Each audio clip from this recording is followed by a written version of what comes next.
Wow.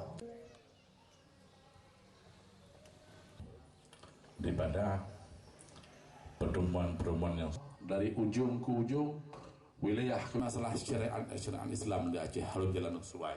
Pertarungan yang antara masa Aceh cukup rawat menteri, yang urus santri, urus nasional, dan urusnya terakhir selanjutnya daya dengan pendidikan Jokowi terhadap pondok-pondok pesantren. Dan kenapa kami sangat mendukung Pak Jokowi?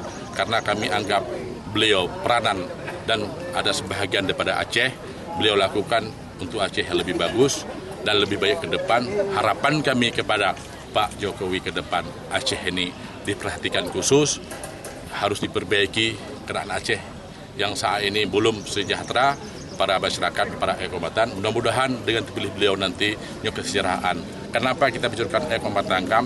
Siapapun pemerintah, kalau menurut saya, baik pun tingkat Republik Indonesia, baik pun tingkat bupati, boleh pun tingkat gubernur Aceh, kalau belum sejahtera orang Kam, termasuk orang ini gagal memerintahkan Aceh ini. Kenapa?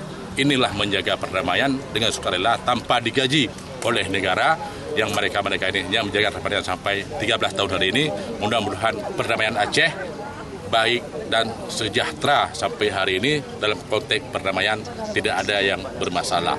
Itu sangat diperhatikan sebenarnya oleh pemerintah pusat termasuk pemerintah daerah.